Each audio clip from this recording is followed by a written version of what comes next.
Assalamualaikum warahmatullahi wabarakatuh. Perkenalkan, nama saya Rahmat Budi Mulya dengan NIM 22338112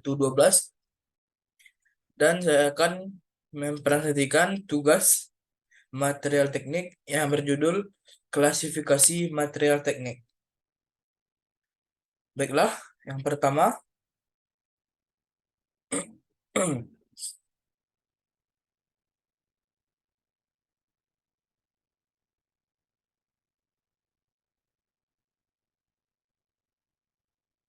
yang pertama adalah material teknik adalah kelompok material yang dirancang, dikembangkan, dan digunakan untuk aplikasi teknik ataupun rekayasa. Material-material ini sangat dipilih dan diformulasikan berdasarkan sifat-sifat khusus yang memenuhi persyaratan tertentu dalam berbagai aplikasi industri, konstruksi, manufaktur, ataupun teknologi. Material teknik memiliki sifat-sifat yang bisa disesuaikan dan dioptimalkan untuk tujuan tertentu, seperti kekuatan mekanik, ketahanan korosi, konduktivitas listrik ataupun panas, berat, keawetan, dan banyak lagi. Material terteknik dapat berupa logam polimer, keramik, komposit, ataupun kombinasi di antaranya. Mereka digunakan dalam berbagai aplikasi, seperti pembangunan pesawat terbang, kendaraan, peralatan medis, elektronik, struktur bangunan, dan banyak lagi. Pemilihan material teknik yang tepat untuk suatu proyek sangat penting karena material yang digunakan, material yang benar dapat mempengaruhi kinerja dan keberhasilan proyek. Insinyur dan ilmuwan material bekerjasama untuk membangunkan dan meningkatkan material teknik, serta memastikan bahwa mereka memenuhi persyaratan teknis dan keamanan yang diperlukan dalam berbagai aplikasi rekayasa.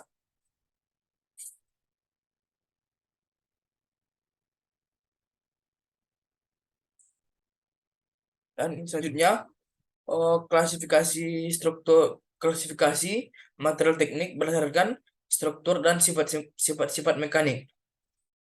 Yang pertama, logam. Logam adalah suatu unsur kimia atau paduan yang memiliki sifat-sifat tertentu yang membedakan dari non-logam. Secara umum, logam ditandai dan sifat-sifatnya seperti konduktivitas listrik yang baik, konduktivitas panas yang baik, kilap logam, kemampuan untuk ditempa atau dicetak menjadi bentuk-bentuk yang berbeda, serta kekuatan mekanik yang cukup tinggi. Dan adapun beberapa karakteristik umum logam, yang pertama adalah logam adalah konduktor listrik yang baik, berarti mereka memungkinkan aliran elektron dengan mudah melalui mereka. Ini membuat logam ideal untuk digunakan dalam kabel listrik, komponen elektronik, dan banyak aplikasi lainnya yang melibatkan aliran listrik.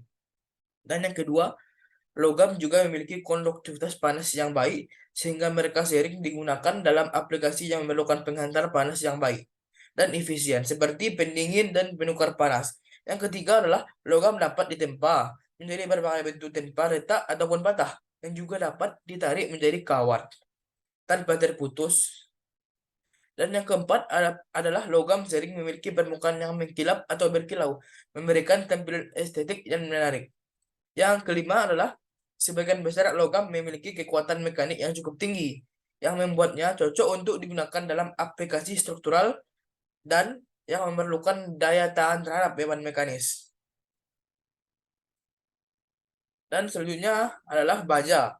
Baja adalah jenis logam yang terbuat dari campuran besi dan karbon dengan penambahan elemen-elemen logam lainnya untuk memodifikasi sifat-sifatnya. Baja adalah salah satu bahan konstruksi yang paling umum digunakan di dunia dan digunakan dalam berbagai aplikasi teknik dan industri karena kekuatannya, ketahanan terhadap korosi, dan kemampuannya untuk dibentuk dalam berbagai bentuk dengan berbeda. Nah, adapun beberapa jenis baja, yang pertama baja karbon adalah baja ini memiliki kadar karbon rendah, biasanya kurang dari 0,3% dan digunakan dalam konstruksi umum seperti bangun jembatan dan jalan. Yang kedua adalah baja karbon menengah. Baja ini memiliki kadar karbon sedang di antara 3 sampai 0,6% dan cocok untuk penggunaan yang memerlukan kekuatan dan ketahanan terhadap UAS, seperti rangka kendaraan.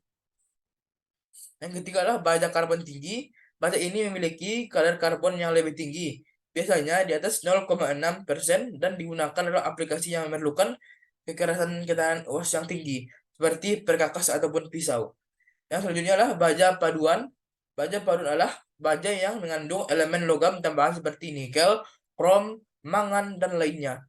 Ini digunakan dalam aplikasi yang memerlukan kombinasi sifat-sifat yang khusus, seperti baja tahan karat untuk ketahanan korosi ataupun baja badun untuk suhu tinggi. Dan selanjutnya adalah baja struktural. Baja struktural digunakan dalam konstruksi dan memiliki sifat-sifat yang baik dan menahan beban mekanis dan mempertahankan kekokohan strukturnya. Dan selanjutnya adalah aluminium. Aluminium adalah logam ringan yang merupakan unsur kimia dengan simbol Al dengan nomor atom 13 dalam tabel periodik. Aluminium adalah suatu logam yang paling umum digunakan di dunia dan memiliki sejumlah sifat-sifat khusus yang membuatnya sangat berharga dalam berbagai aplikasi teknik dan industri. Berikut adalah beberapa karakteristik utama aluminium. Yang pertama adalah alu karakteristik utama dari aluminium adalah yang pertama adalah ringan. Aluminium memiliki kepadatan yang rendah sehingga sangat ringan dan dibandingkan dengan banyak logam lainnya. Ini membuatnya dengan banyak logam lainnya. Ini membuatnya ideal untuk digunakan dalam aplikasi yang memerlukan material ringan seperti konstruksi pesawat terbang, kendaraan, dan peralatan olahraga. Yang kedua adalah ketahanannya terhadap korosi. Aluminium membentuk lapisan oksida alami yang melindunginya dari korosi. Karena itu, aluminium sering digunakan dalam aplikasi yang memerlukan ketahanan terhadap lingkungan yang korosif. Yang ketiga adalah konduktivitas listrik. Aluminium adalah konduktor listrik yang baik dan digunakan dalam kabel listrik dan aplikasi elektrik lainnya. Dan selanjutnya adalah ductility dan malleability. Aluminium memiliki kemampuan untuk ditarik menjadi kawat dan ditempa menjadi berbagai bentuk tanpa mengalami kegagalan struktural. Yang selanjutnya adalah kekuatan mekanik yang baik. Aluminium memiliki kekuatan mekanik yang cukup baik, terutama ketika digunakan dalam paduan dan dalam logam lainnya. Kemudahan kemudahan pemrosesannya, aluminium dapat diproses dengan mudah melalui berbagai metode manufaktur, termasuk pengecoran, ekstrusi, dan pemintalan dan pengecatan. Dan selanjutnya adalah recyclable. Aluminium mudah didaur ulang tanpa kehilangan sifat-sifatnya, sehingga memiliki dampak lingkungan yang lebih rendah dalam siklus hidupnya. Selanjutnya adalah tembaga. Tembaga adalah unsur kimia dengan simbol Cu dan nomor atom 29 dalam tabel periodik. Tembaga adalah logam yang memiliki sejumlah sifat khusus yang membuatnya sangat berharga dalam berbagai aplikasi teknik dan industri.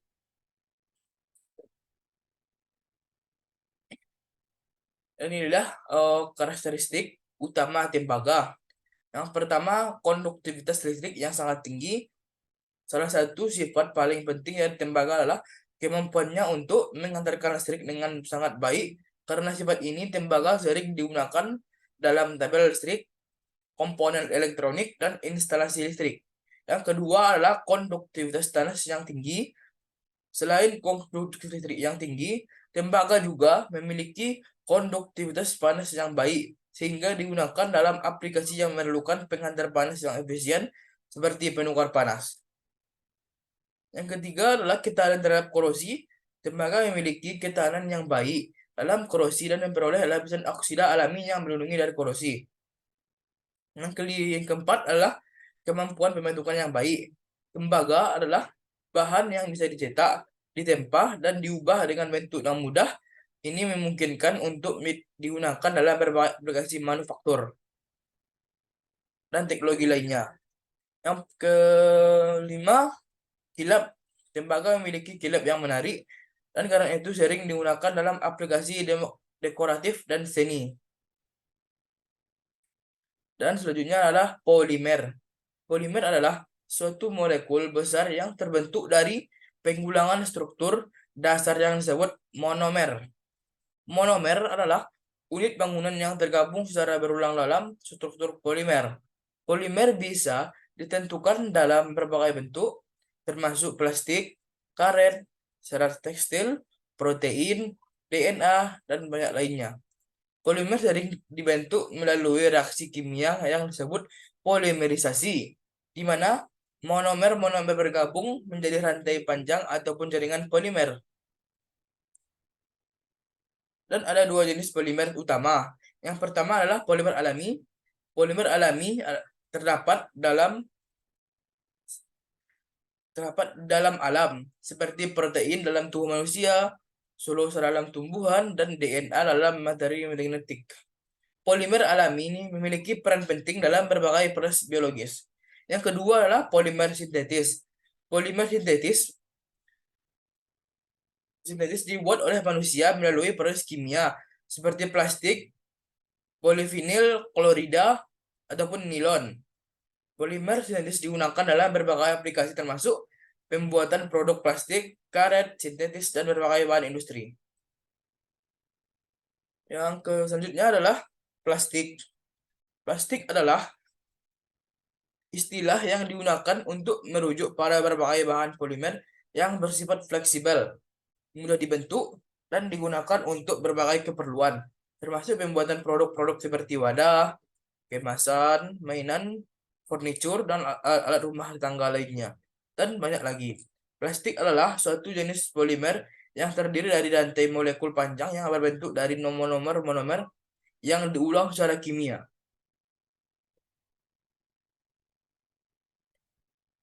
Adapun karakteristik dari umum plastik, yang pertama adalah fleksibel. Plastik biasanya dapat ditekuk dan dibentuk dengan relatif mudah yang membuatnya sangat berserbaguna dalam berbagai aplikasi. Yang kedua adalah ringan. Plastik biasanya lebih ringan daripada bahan-bahan lainnya, seperti logam yang membuatnya cocok untuk penggunaan di mana-mana. Beratnya adalah faktor yang penting. Yang ketiga, tahan terhadap korosi. Plastik seringkali lebih tahan terhadap korosi dibandingkan dengan logam. Yang selanjutnya adalah karet. Karet adalah bahan alami atau sintetis yang elastis, fleksibel, dan tahan terhadap deformasi. Bahkan karet memiliki sifat khas yang memungkinkan mereka kembali ke bentuk semula setelah ditarik ataupun ditekan. Bahan karet dapat digunakan dalam berbagai aplikasi seperti pembuatan kendaraan, selang, peralatan olahraga, sepatu, berbagai produk lainnya. Yang adapun pembagiannya pertama adalah karet alami. Karet alami diperoleh dari getah tanaman. Karet atau Heva brasiliensis. Getah karet adalah cairan putih susu yang mengalir dari pohon karet ketika kulitnya diparut. Getah ini kemudian diolah untuk menghasilkan karet alami yang digunakan dalam berbagai aplikasi. Karet alami terkenal dengan sifat elastisnya dan kekuatannya, dan ini membuatnya sangat penting dalam industri otomotif, terutama dalam pembuatan ban. Yang kedua adalah karet sintetis. Karet sintetis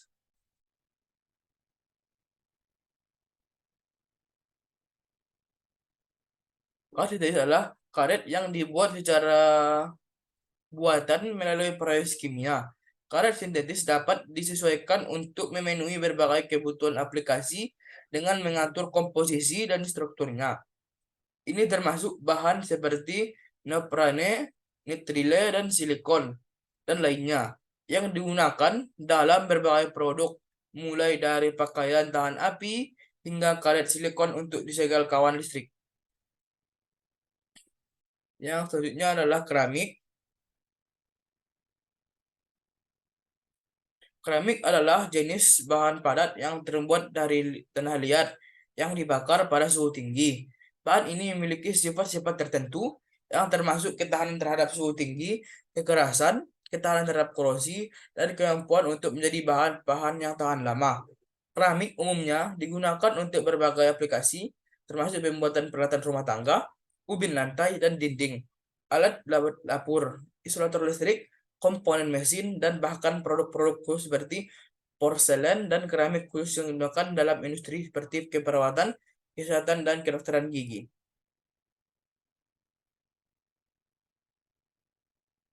Adapun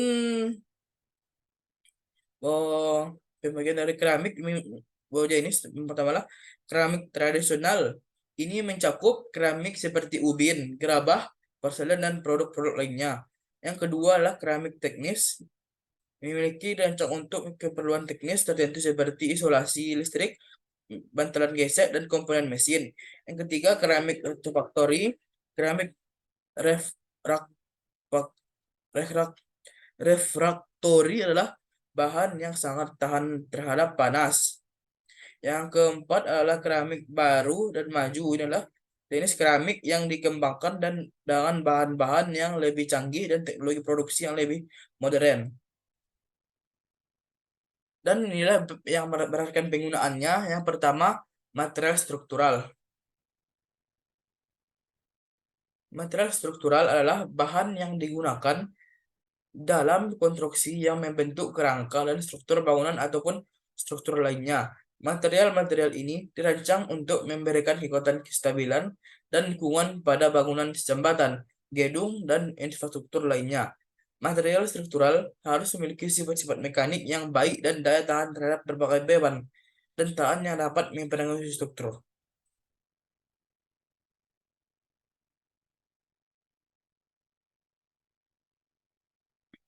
Dan adapun macam-macam material struktural adalah beton, adalah campuran bahan-bahan seperti semen, pasir, kerikil, dan air.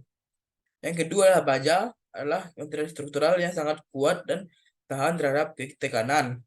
Yang ketiga adalah kayu. Kayu adalah bahan struktural yang digunakan dalam konstruksi rumah, bangunan kayu, dan berbagai struktur lainnya. Yang keempat adalah batu. Batu alami ataupun batu buatan manusia digunakan dalam beberapa konstruksi, terutama untuk bangunan bersejarah dan struktur tahan lama. Beberapa batu, seperti granit, batu kapur, dan sangat tahan lama dan kuat. Yang kelima adalah bahan komposit. Bahan komposit adalah kombinasi dua atau lebih material dengan sifat yang berbeda untuk menciptakan sifat-sifat yang unggul. Contohnya adalah beton bertulang, campuran dari beton dan tulangan baja. Yang kedua adalah plastik. Material plastik diperkuat dengan serat. Dan selanjutnya adalah material elektronik, adalah bahan yang memiliki sifat-sifat khusus yang membuat mereka berguna dalam perangkat elektronik, rangkaian listrik, dan teknologi semikonduktor. Material-material ini memiliki sifat konduktif, semikonduktif, ataupun isolatif yang digunakan untuk menghasilkan dan mengalirkan ataupun mengontrol aliran listrik dalam berbagai komponen elektronik.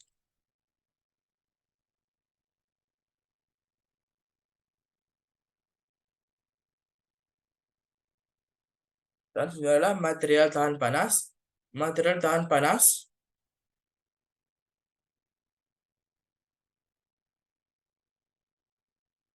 mohon maaf ada yang ketinggalan di material elektronik. Dan adapun pembagian dalam material elektronik yang pertama logam, logam seperti tembaga, aluminium, emas, dan perak adalah konduktor yang sangat baik. Yang kedua, semikonduktor adalah bahan yang memiliki daya hantar listrik yang baik antara konduktor seperti logam dan isolator seperti plastik. Yang ketiga, isolator adalah bahan yang tidak mengizinkan aliran listrik, contoh plastik, keramik, dan kaca. Yang keempat adalah material pemanas seperti nikel, krom, dan paduan logam digunakan sebagai elemen pemanas dan perangkat pemanas listrik yang peralatan rumah tangga. Dan ini adalah material tahan panas. Material tahan panas adalah bahan yang dirancang untuk dapat menahan suhu tinggi ataupun panas ekstrim tanpa mengalami degradasi atau pelelehan ataupun kerusakan struktur. Material-material ini ditemukan dan dalam berbagai aplikasi, mulai dari industri manufaktur hingga teknologi ruang angkasa, dan digunakan untuk mengisolasi ataupun melindungi peralatan struktur dari suhu yang sangat panas. Adapun berdasarkan sumber, yang pertama adalah material alami. Material alami adalah bahan yang berasal dari lingkungan alam ataupun sumber daya dan alam dan telah digunakan oleh manusia selama berabad-abad dalam berbagai aplikasi. Material-material ini tidak mengalami proses pengolahan ataupun modifikasi yang signifikan dalam tangan manusia. Yang kedua adalah material buatan. Material buatan yaitu ataupun bahan buatan manusia adalah bahan yang dibuat ataupun dimodifikasi oleh manusia melalui proses rekayasa dan manufaktur. Material-material ini sering diciptakan untuk memenuhi kebutuhan khusus dalam berbagai aplikasi dan sektor industri. Mereka sering dikembangkan untuk memiliki sifat-sifat tertentu yang tidak dapat ditemukan dalam material alami atau untuk meningkatkan kinerja dan daya tahannya. Baiklah, mungkin sekian presentasi dari saya. Assalamualaikum warahmatullahi wabarakatuh.